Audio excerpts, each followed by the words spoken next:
नमस्कार दोस्तों, गंगोत्री पंडित चैनल में आपका स्वागत है। हमारी आज की कहानी है आत्मसम्मान की पहचान। रीता, मुझे तो लगता है कि तुम्हारा किसी दिमाग के डॉक्टर से इलाज करवाना पड़ेगा। बेवजह स्वयं भी परेशान होती हो और मुझे भी परेशान करके रखा है। आखिर परेशानी क्या है तुम्हारी? इतने बड़े घर में भी तुम्हें घुटन होती है।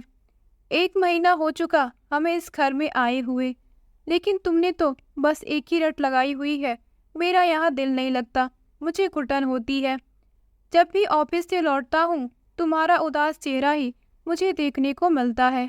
और ऐसा नहीं है कि सिर्फ इसी घर में तुम यह शिकायत कर रही हो।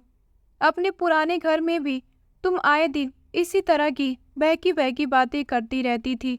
मुझे तो लगता है कि एक दिन तुम मुझे पागल करके छोड़ोगी। विश्वनाथ जी जोर जोर से बोलने जा रहे थे और उनकी पत्नी रीता भीगी आंखें लिए सब कुछ सुनती जा रही थी। मुझे तो सोच सोच कर हैरानी हो रही है, आखिर क्या कमी है तुम्हारे पास? बड़ा घर, गहने, महंगी साड़ियाँ, सब कुछ तो है।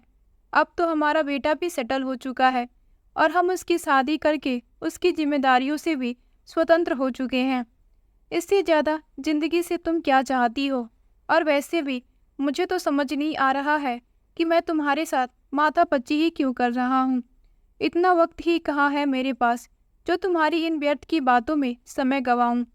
विश्वनाथ जी गुस्से से बोले तो रीता जी के चेहरे पर अचानक से कड़वाहट के भाव आ गए और बोली, हाँ, मुझे देने के लिए तुम्हारे पास कभी समय ही कहाँ होता है। दिन भर ऑफिस में बिता देते हो और रात को घर लौटते हो तो अपना मोबाइल लेकर बैठ जाते हो। हर रोज ऐसा ही तो होता है। आप बाहर चले जाते हैं तो घर काटने को दौड़ता है। जिंदगी थम सी जाती है, दम घुटने लगता है। ऐसा लगता है जैसे सांसें ही नहीं आ रही हो। तो विश्वनाथ जी बोले, अरे रीता, मुझे अपने लिए भी थोड़ा वक्त चाहिए या नहीं? बोरियत महसूस होती है तो तुम टीवी देख सकती हो, अपना मोबाइल चला सकती हो। अपना दिल तो तुम्हें खुद ही लगाना पड़ेगा। इस उम्र में अब मैं तुम्हें दिल लगाना सिखाने से रहा? इतना कहकर विश्वनाथ जी करवट बदलकर सो गए। अगली सुबह हुई तो नहा धोकर तैयार होकर विश्वनाथ जी नौकरी पर चले गए। लेकिन इतना समझाने के बावजूद पति के जाने के बाद रीता जी को फिर से अपना घर काटने को दौड़ने लगा। फिर उन्हें पति की बात याद आई कि अपना दिल तो खुद ही लगाना होगा। रीता जी संगीत की शौकीन थी, इसीलिए थोड़ी देर दिल बहलाने के लिए उन्होंने अपना मोबाइल उठाया और उस पर अपना मनपसंद गाना चला लिया। बालकनी में वॉशिंग मशीन से कपड़ा धोते हुए गाना सुनने लगी और साथ ही खुद भी गुनगुनाने लगी।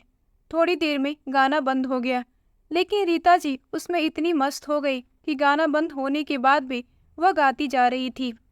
तभी अचानक उन्हें ख्याल आया और वह थोड़ा सहम कर चुप हो गई। गाते रहिए ना, बहुत अच्छा गाती हैं आप। अचानक उनके कानों में आवाज़ पड़ी तो वह इधर उधर देखने लगी। कोई नजर नहीं आया तो वापस अंदर जाने लगी। फिर आवाज़ आई, अरे भाभी जी, इधर देखिए ऊपर।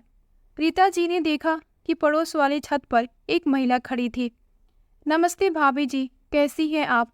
उस महिला ने पूछा तो रीता जी बदले में हल्का सा मुस्कान दी, लेकिन वह महिला जान पहचान बढ़ाना चाहती थी, इसलिए पूछने लगी, आप लोग कहाँ से आए हैं? आपका नाम क्या है? भाई साहब क्या काम करते हैं? वगैरह वगैरह। और फिर बोली, मेरा नाम बबीता है। आपसे पहले जो लोग इस घर में रहते थे उनसे हमारी अच्छी बोलचाल थी। कब से सोच रही थी कि आप बाहर दिखे तो आपसे बातचीत हो, लेकिन आप तो बाहर निकलती ही नहीं। सारा दिन चार दीवारी में बैठे बैठे बोर नहीं हो जाती आप?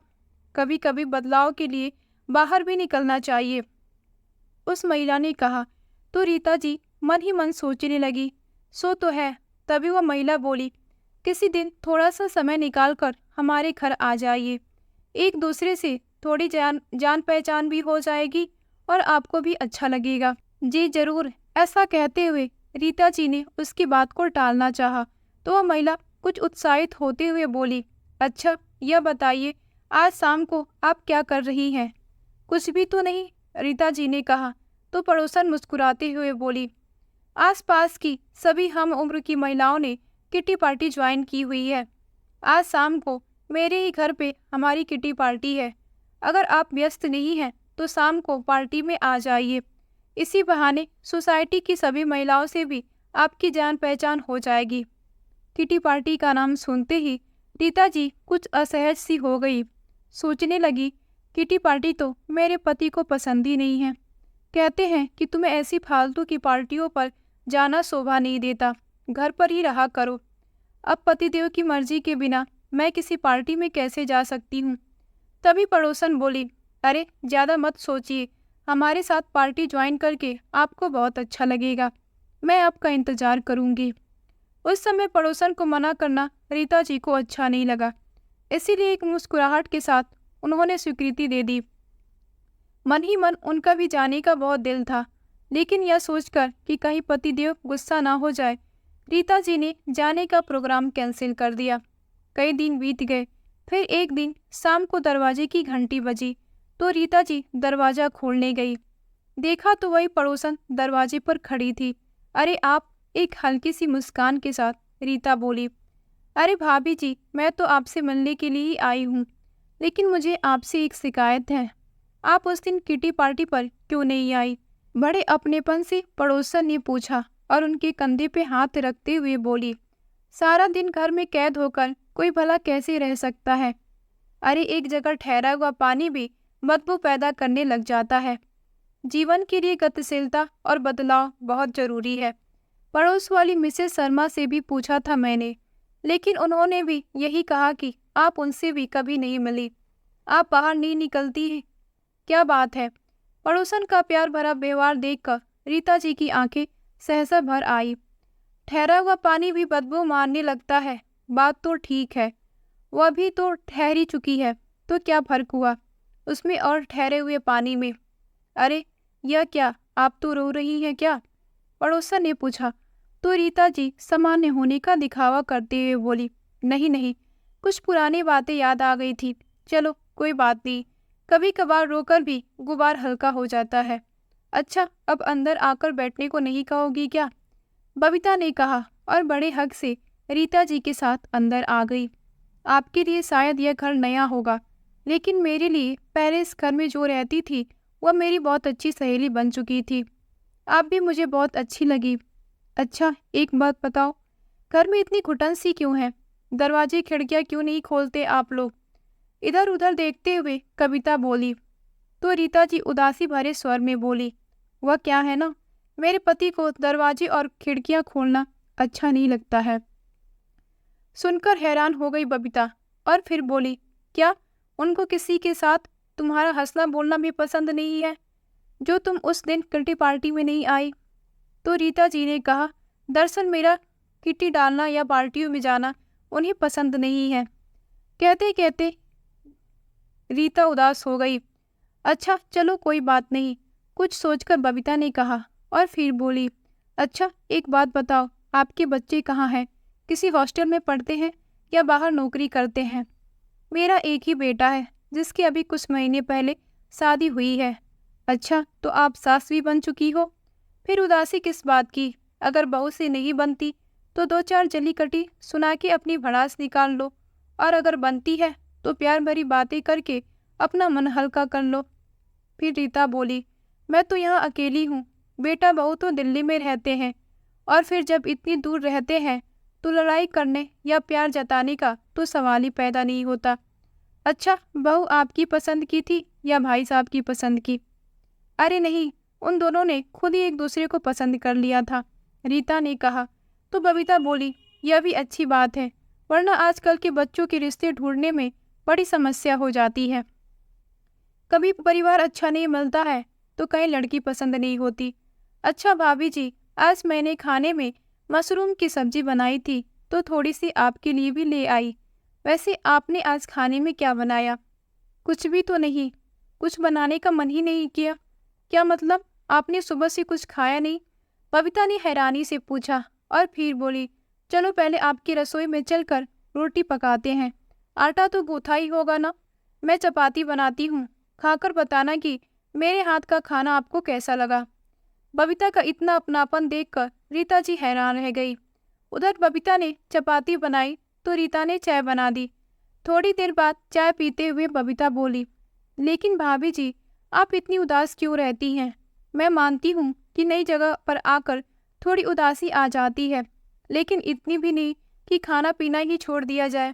कहते हुए बबीता ने खुद ही उठकर दरवाजे और खिड़कियां खोल दी ताकि ताजी हवा अंदर आ सके।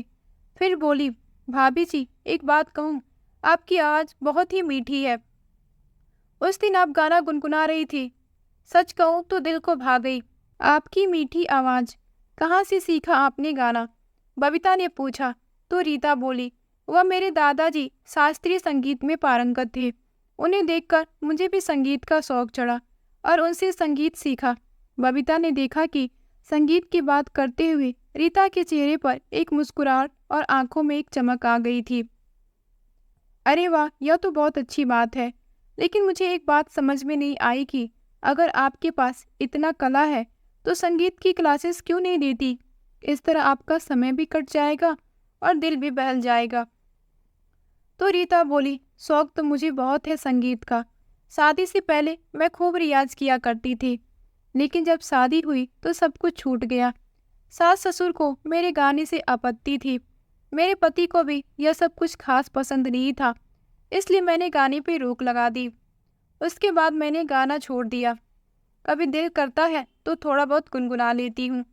वह समय तो जैसे तैसे कट गया, लेकिन उम्र के इस पड़ाव पर जिंदगी में एक खालीपन सा लगता है। ना जाने क्यों अब जीने का मन ही नहीं करता। सोचती हूँ खुद के साथ कुछ कर बैठूं। बोलते बोलते रीता जी की आवाज़ द्रवित हो गई। यह बात सुनकर बबीता का दिल जोर से धड़का। क्या कहा? कुछ कर बैठूं? आप ठीक तो है? ऊंचे स्वर में बबीता बोली। तो काफी देर से रीता के जो आंसू आंखों से बाहर निकलने में झिझक रहे थे, अचानक बांध तोड़कर बह निकले। बबीता के गले लगकर रीता रोने लगी। थोड़ी देर रीता को सहलाते हुए बबीता ने उसे सहारा दिया। फिर बोली, क्या ऐसा करके अपने परिवार को सजा देना चाहती है? आपको क्या लगता है, आपके जाने के बाद क्या वे लोग उम्र भर रोते रहेंगे? बिल्कुल नहीं, किसी का कुछ नहीं बिगड़ेगा। अगर आपको खालीपन लगता है तो मर जाना ही एकमात्र रास्ता है क्या? बिल्कुल नहीं। पति, बेटा और बहू के अलावा भी बहुत कुछ है इस दुनिया में आपके पास। सबसे पहले तो अपने आप को महत्व देना सीखिए। ससुराल वालों को आपके गाने से परेशानी थी तो आपने अपने जीवन को दिशाविहीन बना दिया। आपके पति को आपका बाहर निकलना पसंद नहीं है तो आपने खुद को इस चार दीवारी में कैद कर लिया। उन्हें खिड़की दरवाजे खोलने पसंद नहीं है तो आपने इस घुटन में रहना स्वीकार कर लिया। उन्हें आपका पार्टी करना पसंद नहीं है तो केवल इसी कारण इच्छा होते हुए भी आप मेरे घर नहीं आई। क्या आपके लिए आपका जीवन कोई महत्व नहीं रखता? क्यों इतना कहना मानती हैं बाकी सब लोगों का कि घुट घुट कर मरने पर मजबूर हो जाए? बबीता के इतना कहने पर रीता सुबकते हुए बोली, शुरू से ऐसा ही होता है। उम्र भर मैंने कभी खुलकर सांस ही कहाँ ली है। जब तक बेटे का साथ था तब तक जैसे तैसे जिंदगी गुजर रही थी। सोचा था अपनी पसंद की लड़की को अपनी बहू बनाकर लाऊंगी, लेकिन वह लालसा भी मन में ही रह गई।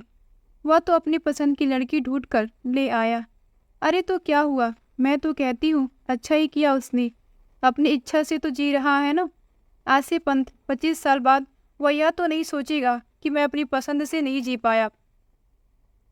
कम से कम वह तो अपनी ज़िंदगी ख़त्म करने के बारे में कहते हुए बबीता अचानक से रुक गई।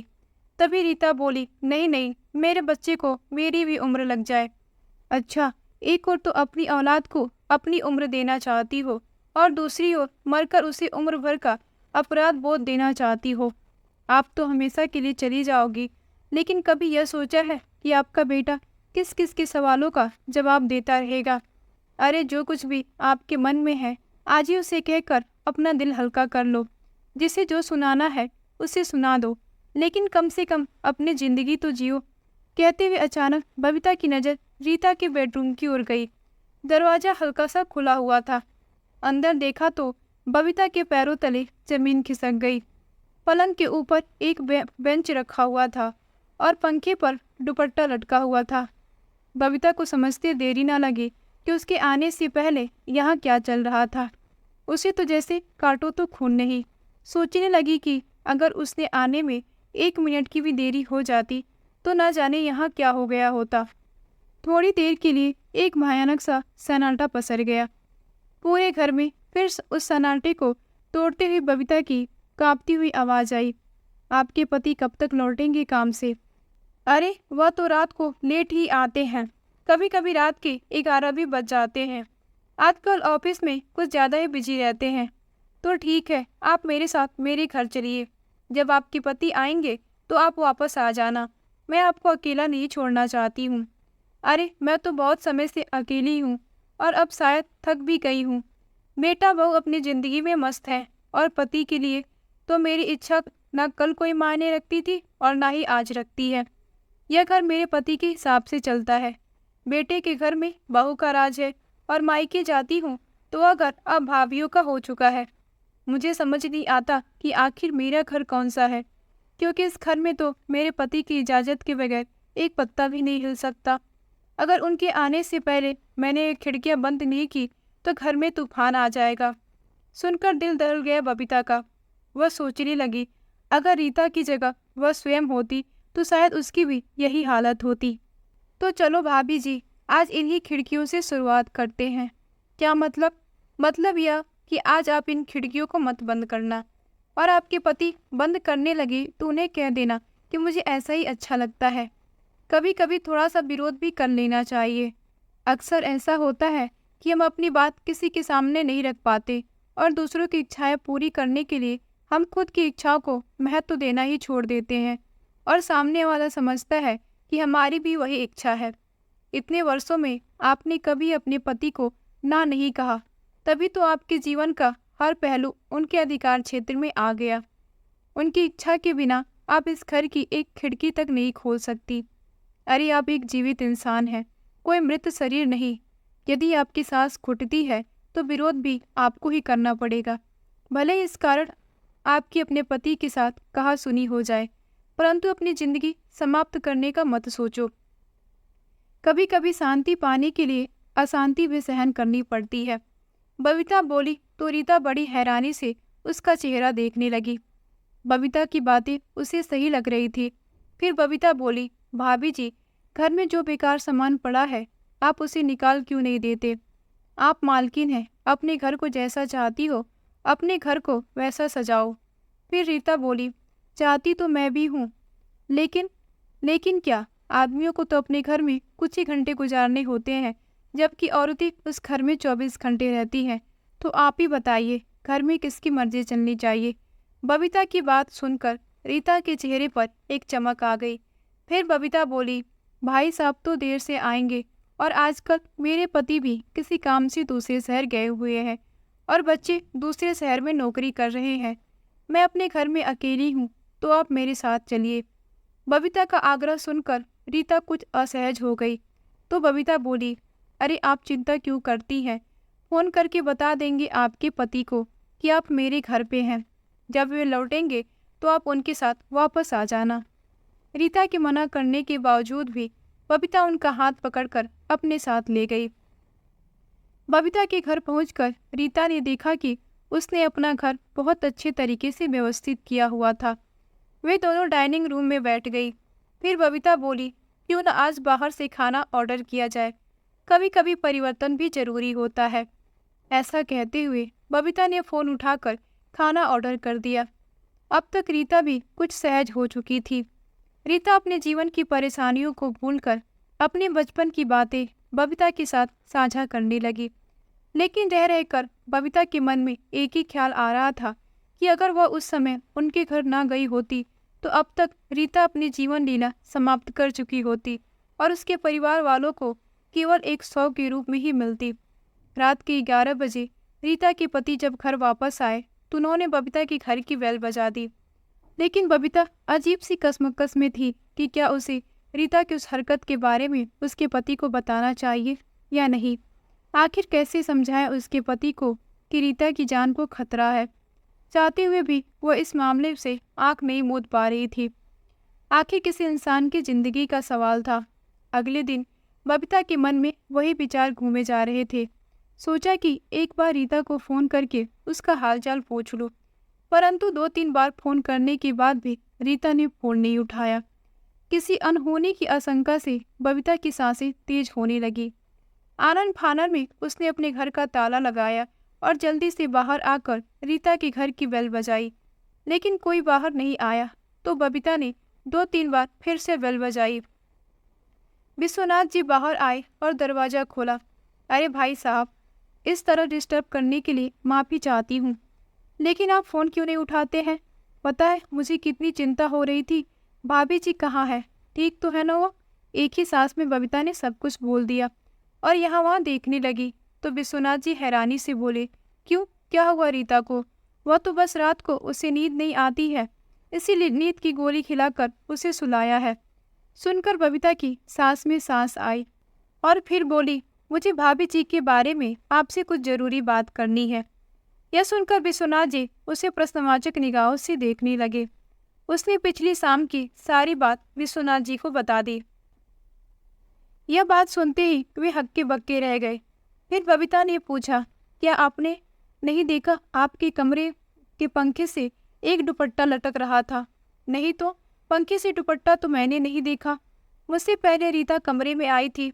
हाँ, पलंग पर एक बेंच जरूर पड़ा था और मैंने रीता से इस बारे में पूछा तो उसने बताया कि ऊपर अलमारी से कुछ कपड़े निकालने थे, इसीलिए बेंच कमरे में लेकर आई थी। लेकिन मुझे हैरानी इस बात की हुई है कि अलमारी से कपड़े निकालने के लिए बेंच को पलंग पे क्यों रखा है? हे भगवान, आखिर हो क्या गया है इसे? मैं तो परेशान आ गया हूँ। विश्वनाथ जी धम्म से सोफे पे बैठ गए। तो बबीता बोली, बुरा न माने तो एक बात कहूँ, आप अपनी पत्नी को उसकी मर्जी से जीने दीजिए। जैसा उसका दिल करता है वैसे उसे रहने दीजिए। लेकिन मैंने उसे कभी किसी बात से मना नहीं किया। महंगी साड़ियाँ, गहने, सुविधा का हर सामान तो है उसके पास।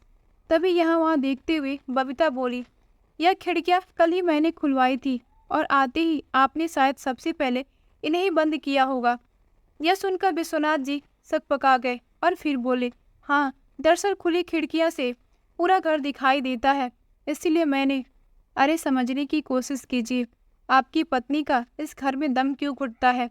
जिंदा इंसान है वह, जिसे ताज़ी हवा की ज़रूरत है। नींद की दवा खिलाकर सुलाने की बजाय उसे वह सब करने दीजिए जिसमें उसे खुशी मिलती है। अपनी पत्नी के मालिक बनने के बजाय अपनी पत्नी का साथी बनने का कोशिश कीजिए। अगर अपनी पत्नी को खुश देखना चाहते हैं तो एक बार उसे मन का करने दीजिए। मेरा आपसे आपके साथ कोई नाता तो नहीं है, फिर भी इंसानियत के नाते यह बात कहने मैं यहाँ चली आई हूँ। बाकी जैसा आपको ठीक लगे। इतना कहकर बबीता अपने घर लौट आई, लेकिन घर पहुंचकर भी उसका ध्यान बस इसी बात पे लगा हुआ था कि रीता का क्या होगा। उसका दिल बेचैन था। उसी समय उसके पति सुमित का फोन आया तो उसने उसे सारी बात बता दी। तो सुमित ने कहा, अच्छा किया तुमने जो उसके पति को सारी बात बताई। अब इस बारे में ज़्यादा मत सोचो, उसे जैसा करना है वैसा करने दो, तुम अपना ध्यान रखो। लेकिन सुमित, एक इंसान होने के नाते मैं उसकी मदद करना चाहती हूँ। अगर उसने कोई गलत कदम उठा लिया तो मैं जीवन भर अपने आप को माफ़ नहीं कर पाऊंगी। अच्छा बाबा, जैसा तुम्हारा मन करे तुम वैसा करो, तुमसे कभी जीत पाया हूँ? अब मैं फ़ोन रखता हूँ, बहुत काम है। ऐसा कहकर सुमित ने फ़ोन रख दिया। इधर जैसे ही बबीता ने फ़ोन रखा तभी उसके कान पर बेल बजी। विश्वनाथ जी का फ़ोन था। फ़ोन उठाते ही वे बोले, मेरी पत्नी का इतना ख्याल रखने के लिए आपका धन्यवाद। आप मेरी बहन जैसी हैं। क्या मैं आपसे कुछ मांग सकता हूँ? जी कहिए ना, बबीता ने विनम्रता से कहा। तो विश्वनाथ जी बोले, क्या आप आज के दिन रीता के साथ रह सकती हैं? वह जिस हाल में है उसे अकेला छोड़ना ठीक नहीं होगा। इसीलिए कहते कहते विश्वनाथ जी का स्वर रुक गया। तभी बबीता बोली, अरे अभी कोई पूछने वाली बात है? अब तो हम दोनों सहेलियां बन चुकी हैं। भाभी जी के साथ तो मेरा भी दिल लगा रहता है। आप जाते हुए उन्हें यहाँ छोड़ जाइए। थोड़ी देर बाद रीता बबीता के घर आ गई तो बबीता बोली, अरे भाभी जी आइए ना, नाश्ता किया किया या नहीं आपने? तो रीता बोली, अरे बबीता, तुम भरोसा नहीं करोगी, आज मेरे पति ने मेरे लिए नाश्ता बनाया और हम दोनों ने एक साथ बैठकर नाश्ता किया। रीता के चेहरे पर मुस्कान देखकर बबीता को बहुत खुशी मिली और फिर बोली, अच्छा तो आज पतिदेव के साथ नाश्ता करके आई हैं आप?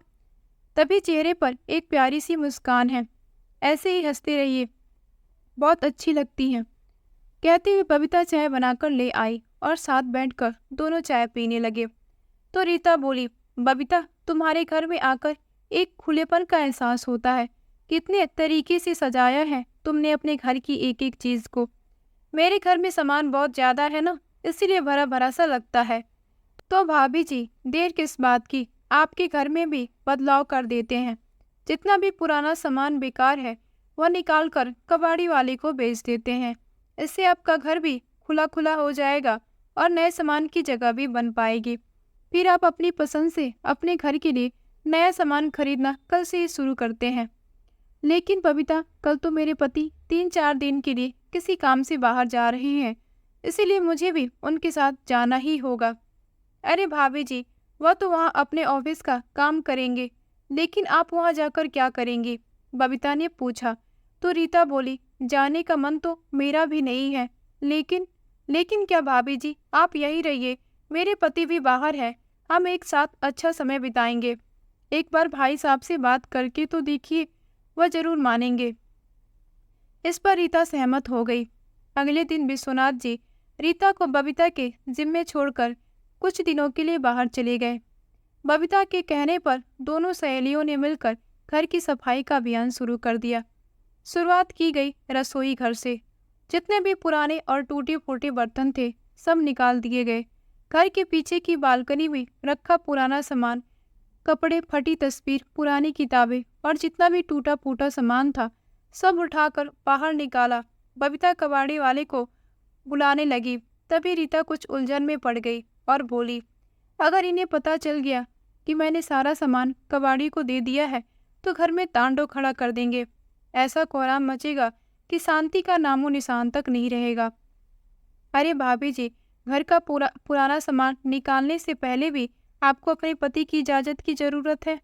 एक बात अपने मन में बिठा लो, यह घर आपका है, आप इस घर की मालकिन है। अपनी इच्छाओं को भी महत्व देना सीखो।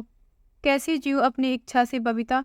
पहले मेरी सास की मर्जी चलती थी, अब पति के कहने के अनुसार चलती हूँ और कल को शायद बहू के मन मुताबिक जीना पड़ेगा।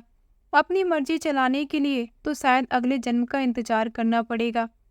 आप भी क्या बात करती हैं भाभी जी, अगला जन्म किसने देखा है? अपने पति को उनके काम तक ही सीमित रहने दो और घर के फैसले आप खुद लो। अगर भाई साहब आपसे कुछ कहे तो इल्जाम मुझ पे लगा देना कि मैंने कहा था।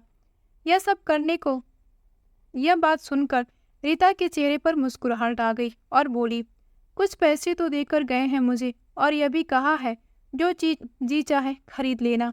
तो बबीता ने कहा, बस फिर देर किस बात की? विश्वनाथ जी के अनुपस्थिति में रीता और बबीता ने सारा पुराना सामान बेच दिया और फिर बाजार जाकर नई कालीन, पर्दे, सुंदर चादर, नया गैस चूल्हा और कुछ सजावट का सामान भी खरीद लाई।